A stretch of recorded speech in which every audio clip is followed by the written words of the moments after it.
ভারতীয় নার্স নিমিশা প্রিয়াকে ফাঁসিতে ঝুলিয়ে মৃত্যুদণ্ড দেওয়ার ঘোষণা দিয়েছে মধ্যপ্রাচ্যের দেশ ইয়েমেন। আগামী 16 জুলাই তার মৃত্যুদণ্ড। তার সামনে বাঁচার একটাই মাত্র রাস্তা রয়েছে।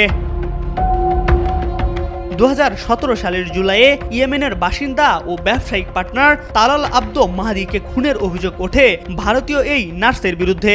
সেই ঘটনায় ইয়েমেনের আদালত নিমিশাকে মৃত্যুদণ্ড দেয়। মাহাদি নিমিশার পাসপোর্ট কেড়ে নিয়ে নিজের কাছে রেখেছিল। তার কাছে নিজের পাসপোর্ট আদায়ের জন্য মাহাদিকে ঘুমের ওষুধের ইঞ্জেকশন দিয়েছিলেন নিমিশা, কিন্তু ওষুধের মাত্রা অতিরিক্ত হওয়ায় মাহাদির মৃত্যু হয়। সেই ঘটনায় 2018 সাল থেকে ইয়েমেনের রাজধানী সানা শহরের সেন্ট্রাল জেলে বন্দী 37 বছর বয়সী এই ভারতীয় নার্স। গত বছর ইয়েমেনের প্রেসিডেন্ট তার মৃত্যুদণ্ডে রায় অনুমোদন করেন। তবে এই নারীর জন্য শেষ আশার দ্বার একেবারে বন্ধ হয়ে যায়নি। শরিয়া আইনের অধীনে পরিচালিত ইয়েমেনের বিচার ব্যবস্থায় দিয়া বা ব্লাড মানির বিনিময়ে হত্যাকারীকে ক্ষমা করার সুযোগ রয়েছে। নিহত মাহাদির পরিবার যদি অর্থ গ্রহণ করে নিমিশাকে ক্ষমা করে দেন, তাহলে মৃত্যুদণ্ড বাতিল হতে পারে। এই নার্সের বেঁচে যাওয়ার একমাত্র পথ এখন 7,35,000 পাউন্ড দিয়াত বা ব্লাড মানি দিয়ে মাহাদির পরিবারের কাছ থেকে ক্ষমা পাওয়া।